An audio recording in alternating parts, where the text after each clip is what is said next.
SIR জটিলতা নিরসনে কলকাতা হাইকোর্টে উচ্চ পর্যায়ের বৈঠক। এসআইআর নিয়ে জটিলতা দূর করতে আজ কলকাতা হাইকোর্টে শুরু হলো গুরুত্বপূর্ণ বৈঠক। সুপ্রিম কোর্টের নির্দেশ মেনে শনিবার দুপুর 2:30টায় এই বৈঠক শুরু হয়। বৈঠকে উপস্থিত ছিলেন রাজ্যের একাধিক শীর্ষ আধিকারিক।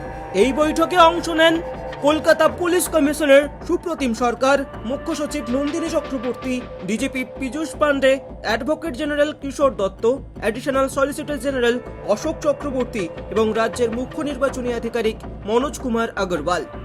এছাড়াও উপস্থিত ছিলেন additional CEO Dibyendu Das, additional CEO Arindam Niyogi এবং ডেপুটি সিইও সুমন্ত রায়।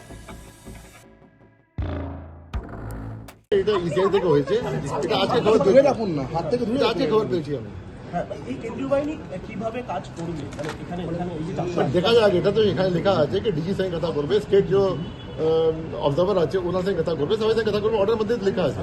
স্যার, আজকে যে মিটিংটা হচ্ছে সেখানে লজিক্যাল ডিসক্রিপেন্সি আপনাদের তরফ থেকে কি কোনো আছে, কোনো সংখ্যা বলার যে না, এখন কিছু সংখ্যা নেই, ওখানে তো আমাদের সবাইকে পয়েন্ট অফ ভিউ দিতে হবে, আমি আমার পয়েন্ট অফ ভিউ দেবো।